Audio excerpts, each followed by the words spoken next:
7 of 10 in the 2 deep in treatment twice a day. But they're getting all they can right now out of practice. We've had to change some tempos up to kind of make sure they get to work and the ID stuff. But, we'll be all right come Saturday. Right now, it's work in progress. I love college football. And look, I know there's a lot going on in Blacksburg right now, in the world right now. It's emotional. It's tumultuous. There's pressure, frustration, and a whole lot of noise just here locally in Blacksburg. Some of it fair, some of it not. But at the end of the day, this is just a sport. And I know it's all about the games. And Virginia Tech has another one Saturday night under the lights in Lane. So we're going to talk about it because this one does matter a lot, but just carrying that with some perspective. And with that, coming to you here live from Blacksburg, Virginia for another edition of Kolby's Corner on September 10th, 2025. Coming to you live here off the practice field. Again, practice availability was closed ahead of the Old Dominion matchup for Virginia Tech.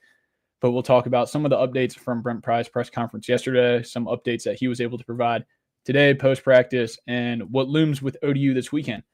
Appreciate everyone jumping in here. Like I said, going to get on a more regular cadence of after the game, a live video, I think Monday at 8:30 and then Wednesday at 8:30 with these.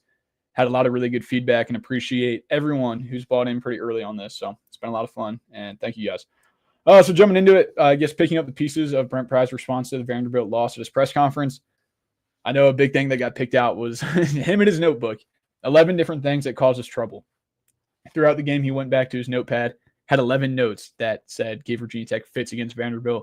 Obviously, it's been a lot I've made of the 34 unanswered points there in the second half, 321 second half yards, and forced 0 punts. Talked to Tucker Holloway today post-practice, and he was definitely one of those people that was bummed out. He got 0 punts, 0 opportunities to go and make a play, try and make a play on special teams and invigorate, excite the team, get a spark.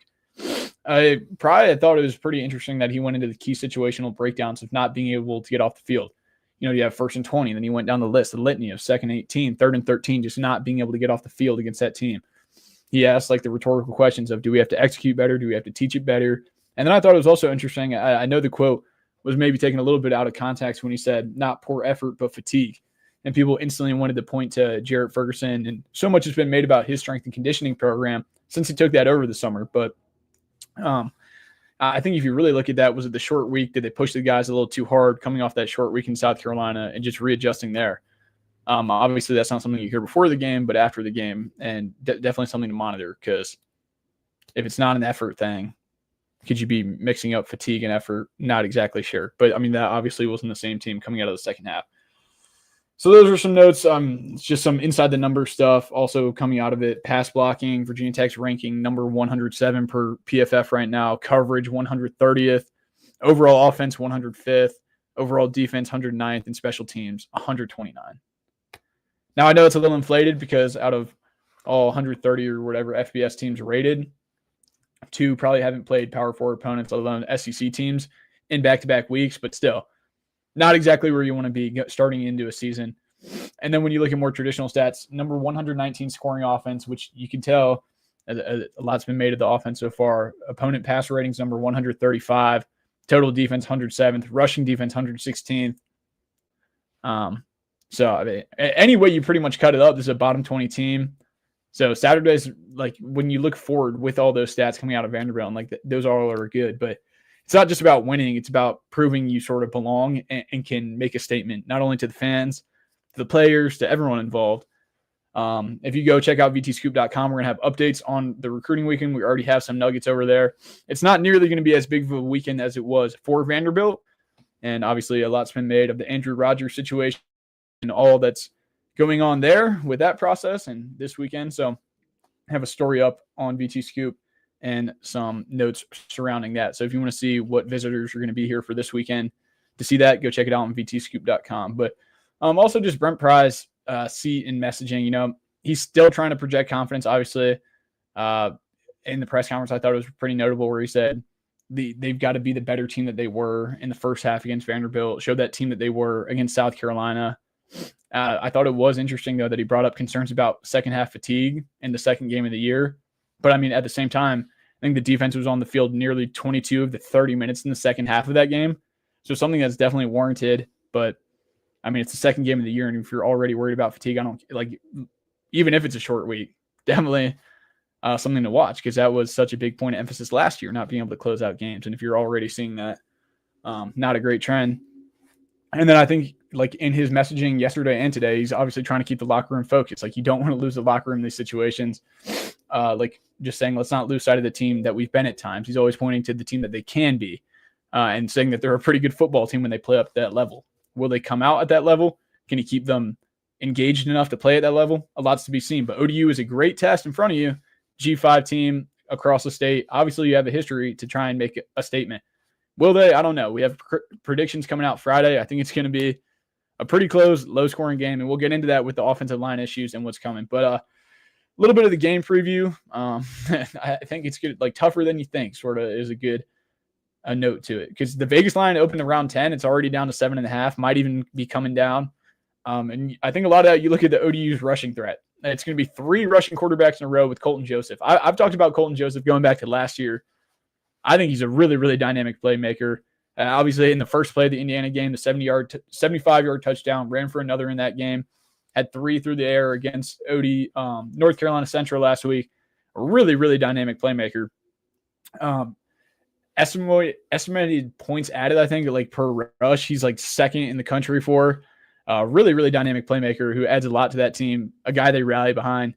And now it's 3 weeks in a row Virginia Tech's going to see that dynamic threat running the ball. And this is someone I think is going to have some pretty heavy suitors. He did even last offseason, but this offseason, if he continues this play. Now, he will put the ball in some dangerous situations, make a couple plays, but he'll make it back with one of those pop plays. So Virginia Tech's defense is going to have its handful again with a really, really good player on the other side of the ball.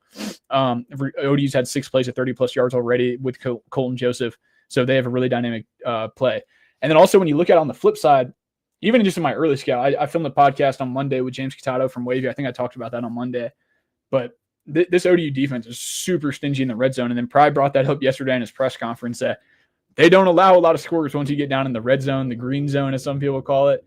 And it's no secret Virginia Tech's offense has really struggled in that same area. So the attrition and who's able to win that battle, I think, will play a big part in sort of deciding the outcome of the game.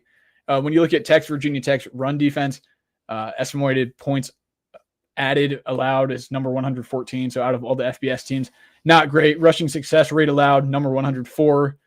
Also, so that Virginia Tech run defense isn't great. And then you're going up against, obviously, a good quarterback. And like I said, all these numbers are still kind of skewed based on the teams you went against and those performances, but still just metrics and pieces to the puzzle that, ODU went up against a good Indiana defense, or at least a perceived good Indiana defense, and they had some points of success. So if ODU does the defense, what Vandy just did at Tech, spread you out and hit you with the quarterback power, Joseph, he can get out of the pocket, throw it on the run. He does a lot of good things. So just getting into the game plan, obviously the O-line uncertainty, and we'll talk about that a little bit more. Left tackle, Johnny Garrett, and right guard, Montavious Cunningham, their status is still uncertain. Pry said after practice that 7 of the 10 in the 2 deep are still in treatment along the offensive line. For someone who's usually pretty reserved with injury updates to go out and say 7 of the 10 in the 2 deep in treatment. Now, like I said, are they limited? Obviously, varying levels of treatment. Like a Brody Meadows is one of those guys listed, and he's in a completely different situation than a Kyle Altuner per se, or whatever it is. But it's definitely, they're not completely healthy up there. But I thought it was telling that Pry came out and would say that, maybe as almost even just priming that beware of this offensive line. But obviously, Johnny Garrett, Montavious Cunningham were the 2 biggest ones to look at and who they're going to have. He said Jaden Muskrat was back to practice. The Auburn transfer who hasn't played or suited up yet so far for Virginia Tech. Brody Meadows still not out there, like we said, and we've had said on the site now for some time. Doesn't look like he's going to be back anytime soon. But I wouldn't feel overly confident about Johnny Garrett's availability this week based on Pry's comments. It doesn't sound like the offensive line as a whole is going to be completely healthy. So you're going to be rolling guys, potentially Aiden Lynch, a Tommy Ricard duo, maybe some of those other guys getting some reps. So, these will be super valuable reps for Tommy Ricard, Aiden Lynch going forward. Pry really just, I think he emphasized that they were ready for the moment. They played like redshirt freshmen. They just don't hesitate. I think he'd be happier to see him just go out there and play fast with pop and just get after it. And he saw them hesitate, and that's what maybe was the most frustrating part with him. Going to the running back position, said Terrian Stewart had a good week, getting real reps for the first time, obviously, since camp. You saw Terry Stewart in the game against Vanderbilt, but they still were sort of slowly working him in. Sounds like he's back on the mend, getting a fuller workload. Marcellus Hawkins obviously has been steady back there, but Stewart's healthy. Can raise the ceiling of the run game, ignite a little spark there because they haven't been able to obviously get great push. And some of those plays, you fight through one arm tackle, it could make a big difference in the game. I think something else to watch with this game could be the special teams edge. I know Doug Bowman's talked about this a lot, has a really great game preview over on vtscoop.com. Virginia Tech's number 15 in special teams FEI. ODU's number 118. They allowed that big punt return against Indiana. Now Virginia Tech did obviously allow the punt return against South Carolina. But ODU, I think they've used up to 4 kickoff specialists already in 2 games. Like they're sort of a revolving door over there on some things. So if Tech can't run the ball here or create return yardage in the punt return game, which we talked to Tucker Holloway, he is fixing to go get a punt. Like he's fixing to go get a punt and return one. So if they can't run the ball against a much smaller ODU front, ODU's front, you're going to be going up against, I think the average weight is much lower, obviously, than South Carolina and Vanderbilt. So this is going to be a much smaller front they're going up against. So if Tech struggles to run the ball against that front or create return yardage, it could definitely be an early red flag in this game. Just some basic notes, like what defines success Saturday? Is it blowing them out by 30? Is it, having the game comfortable so you can go rotate in some true freshman guys? Like what defines success? Obviously getting the win. Like you can't take that for granted now with the way the season's gone. But I think you have to dominate trench play on both sides. I think if the defensive line can go against that experienced ODU offensive line and make plays, you're happy. And same vice versa. If that offensive line, young, albeit whoever gets out there, that they can go out and dominate and get some push and get the offense rolling, I think that would be pretty valuable to see. And then also, like, defining success, you have to be able to contain the quarterback runs and eliminate the explosive plays. The explosive plays, Vanderbilt was with Said and all those guys, those big plays, Pavia obviously just making the explosive plays. If you eliminate those, it adds a lot, and then containing that quarterback run. Pavia Gash from Sellers had his moments on that opening drive where if you can pinch him and cage him with that defensive line, can pin their ears back, you're in a good spot. So I think you got to be able to contain the quarterback run and eliminate the explosive. You got to clean up the mental bust that you've seen, especially on 3rd and long on both sides. You can't get into that situation on offense with penalties and sacks.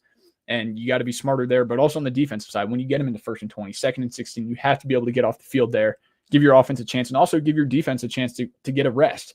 So I guess it's style points would be nice. It's not about style points. It's about winning and recalibrating for ACC play. Obviously, you have Wofford next as well. But so lastly, we'll get into some practice report, injury updates, or some things that I thought was interesting. Left tackle Johnny Garrett, obviously, like we said, to be decided. If he can go, he'll go. But I wouldn't feel overly confident about that offensive line unit right now ahead of Saturday. It sounds like a lot of guys are pretty dinged up. I wouldn't count on him or Monty or some of those other guys. Brody Meadows still out. Jaden Muskrat, he was back at practice. Not sure if he's going to be ready to roll, but Pride did confirm he was back at practice. And like I said, talking about Aiden Lynch, Tommy Ricard, who's that next guy if they have to slide back? Is it Gavin Crawford? Is it Hannes Hammer? We don't know. So we'll see who rolls out there. Going back to the wide receivers, Takai Heath, Pride pretty much said he got banged up last week and then said he didn't look too good today. So a game time decision, but wouldn't feel overly confident there. He provided a minor update on Brody Adams and Chance Wiggins that closer to back midseason, one maybe a little sooner. That sort of ties in with what we've been hearing over on vtscoop.com. We have updates over there on that as well, but that ties in. Obviously, you have some more depth at that wide receiver position, but you want to get those guys back healthy. Obviously, really highly touted recruits and just good players that you want to have at your disposal. Same with the running back. Obviously, talked about Terrence Stewart. Had a good week, full week of real reps, so I think he should be good to go. And Pride talked about the contingency planning of that line. You got to have a plan A, plan B, and even a plan C. So we'll see what different protections are able to throw out there and sort of just try and make a patchwork situation. So just some final notes. I guess just wrapping up. Appreciate everyone jumping in here. Basic touch points. Right now, I haven't submitted my official prediction on the site, but if I had to say, I think Virginia Tech wins this game, but I think it's going to be a slugfest. I think the offensive line is not going to be pretty. I think it's going to go through some really, really tough situations, but they're going to come out on the other side of it. This isn't official, but if I had to say right now, I think Virginia Tech wins and beats ODU. Virginia Tech 17, Old Dominion 15, at home, low scoring, low stakes, tough environment in Lane Stadium. But that's where I'm at right now. So appreciate everyone jumping in here on a Wednesday night. all the support. Go follow me on X at Kolby_Crawford for more updates. But yeah, if Virginia Tech wants to start preparing the season, it's got to start Saturday. The opponent in front of them is beatable. The moment's real. Let's just see how they respond. So that's the show for tonight. Appreciate everyone tuning in live. Enjoy the rest of your week.